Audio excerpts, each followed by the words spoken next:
नमस्कार। संपूर्ण हृदय शुद्धिकरण चिकित्साओं के अंतर्गत डायबिटीज या मधुमेह की चिकित्सा माधोबाग में कॉम्प्रिहेंसिव डायबिटिक केयर के माध्यम से की जाती है। माधोबाग की चिकित्सा पद्धतियों को समझने से पहले हम डायबिटीज को ठीक से समझने की कोशिश करेंगे। डायबिटीज अक्सर दो तरीके का या दो प्रकार का देखा जाता है, एक टाइप 1 और दूसरा टाइप 2। बहुत सारे रुग्णों को उन्हें कौन सा डायबिटीज है इसके बारे में जानकारी नहीं होती, इसलिए यह समझना आवश्यक है कि टाइप 1 और टाइप 2 में अंतर क्या है। सबसे पहला पॉइंट, टाइप 1 ये जो डायबिटीज है ये अक्सर सोसाइटी में 5 से 10% लोगों को होते हुए दिखाई देता है। वही टाइप 2 डायबिटीज ये 90 से 95% लोगों को होते हुए दिखाई देता है। दूसरा अंतर यह है कि टाइप 1 का डायबिटीज ये अक्सर शरीर में उम्र के 30 साल के पहले विकसित होता है। वही टाइप 2 डायबिटीज ये उम्र के 30 साल के बाद शरीर में विकसित होता है।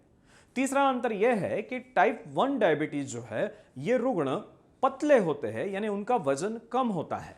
वही टाइप 2 के पेशेंट उनका शरीर मोटापा यानी उनके शरीर में ओबेसिटी और उनका वजन ये नॉर्मल से ज़्यादा होता है।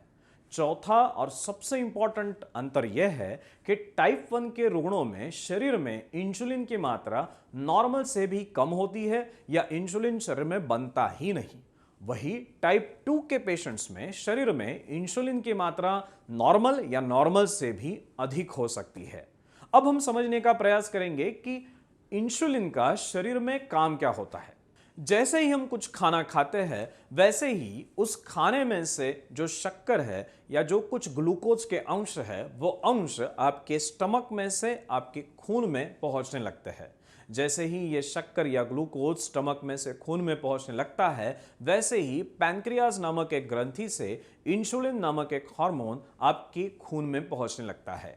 अब हमें यह समझना होगा कि शक्कर की जरूरत हमें खून में या आपकी रक्तवाहिकाओं में नहीं है, बल्कि उस शक्कर का इस्तेमाल मांसपेशियों के अंदर होने वाला है और इसीलिए इस शक्कर को मांसपेशियों के अंदर भेजना बहुत ज्यादा आवश्यक है। इस शक्कर को मांसपेशियों के अंदर भेजने का काम इंसुलिन नामक हार्मोन करता है। हमारे मांसपेशियों के ऊपर जो शक्कर के दरवाजे लगे हुए हैं उन दरवाजों को खोल के शक्कर को खून में से मांसपेशियों के अंदर भेजने का कार्य इंसुलिन नामक हार्मोन करता है। अब डायबिटीज टाइप 2 में होता क्या है? डायबिटीज टाइप 2 में हमारे ये जो इंसुलिन के दरवाजे हैं या जो रिसेप्टर्स है उन रिसेप्टर्स पे चर्बी जमने के कारण हमारे शरीर में जो इंसुलिन नामक हार्मोन तैयार हो रहा है वो ठीक से काम कर नहीं पाता। उसी के परिणाम स्वरूप जो कोई शक्कर हमारे खून में जम चुकी है वो शक्कर मांसपेशियों के अंदर प्रवाहित नहीं हो सकती और इसीलिए हमें हमारी ब्लड शुगर बढ़ती हुई दिखाई देती है। इसी बढ़ी हुई ब्लड शुगर की वजह से हमारी शरीर की ब्लड वेसल्स में या रक्तवाहिकाओं पर विपरीत परिणाम होने के कारण हमारे हृदय को होने वाली रक्तपूर्ति, हमारे किडनीज का, हमारे आंखों का और हमारे ब्रेन का ब्लड सप्लाई भी अफेक्ट होने लगता है और उसी के परिणाम स्वरूप शरीर में विभिन्न कॉम्प्लिकेशंस उत्पन्न होते हुए दिखाई देते हैं। इसी डायबिटीज की चिकित्सा माधोबाग में पंचसूत्रों के आधार पर की जाती है। सबसे पहला ध्येय होता है इंसुलिन के रिसेप्टर्स पे जमी हुई चर्बी को कम करना। यह काम किया जाता है प्रमेह नामक डाइट किट के माध्यम से। प्रमेह नामक डाइट किट एक ऐसा डाइट किट है जिसमें प्रोटीन, कार्बोहाइड्रेट्स और फैट का एक विशिष्ट संतुलन है, जिस वजह से रुग्ण के शरीर में उपस्थित इंसुलिन रेजिस्टेंस बहुत अच्छी तरीके से हम कम कर सकते हैं। दूसरा ध्येय होता है रक्तवाहिकाओं पर उत्पन्न दुष्परिणामों को रिवर्स करना। बढ़ी हुई शक्कर के कारण जो कुछ दुष्परिणाम हमारी रक्तवाहिकाओं पर उत्पन्न हो चुके हैं उनको रिवर्स करने में पंचकर्म चिकित्साएं विशेष रूप से मददगार साबित होती है। इन पंचकर्म चिकित्साओं में स्नेहन, स्वेदन और बस्ती ये 3 चिकित्साएं मुख्य रूप से कॉम्प्रिहेंसिव डायबिटिक केयर के अंतर्गत हम रुग्णों पर करते हैं। पंचकर्म चिकित्साओं के बाद तीसरा सूत्र आता है हर्बल मेडिसिन का।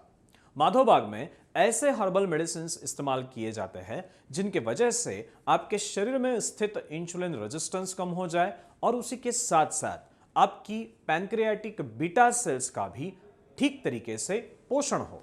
चौथा सूत्र है रेगुलर एक्सरसाइजेस। माधोबाग में डायबिटिक के पेशेंट्स को विशिष्ट एक्सरसाइज करने की सलाह दी जाती है, जिनके वजह से रक्त की शर्करा पे नियंत्रण पाना बहुत ही आसान हो जाता है। इन्हीं 4 सूत्रों का निरंतर पालन करने की वजह से रुग्ण के शरीर में अनुकूल बदलाव दिखाई देते हैं। इन्हीं बदलावों को प्रमाणित करने के लिए माधोबाग में निरंतर जांचों का इस्तेमाल हम करते हैं, जो माधोबाग की चिकित्साओं का 5वां सूत्र है। जांचों में self monitoring of blood glucose और HbA1c के माध्यम से हमें रुग्ण के शरीर में डायबिटीज की स्थिति का अंदाजा आता है। जैसे ही हम देखते हैं कि रुग्ण के खून की शक्कर या ब्लड शुगर लेवल्स कम हो रहे हैं, हम रुग्ण के एलोपैथी की दवाइयां कम करना शुरू करते हैं। धीमे धीमे जैसे माधोबाग की चिकित्साएं शुरू हो जाती है और समय के साथ साथ उसकी शुगर लेवल्स कम होने लगती है, वैसे ही एक दिन आता है जब उस रुग्ण के शरीर की एलोपैथी के ऊपर निर्भरता पूरी तरह से खत्म हो जाती है। ऐसी स्थिति में हम उन रुग्णों को ग्लूकोज टॉलरेंस टेस्ट के लिए भेजते हैं।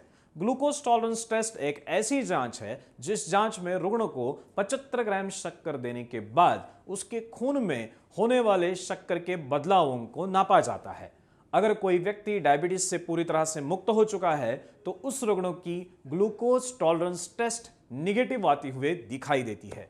आज तक माधोबाग ने हजारों से अधिक रुग्णों को मधुमेह से पूरी तरह से मुक्त किया है। तो इसी तरह से आप भी आपके व्याधि से मुक्त हो सकते हो। तो चलो माधोबाग की राह पे चलते हैं। आपके साथ माधोबाग है ना।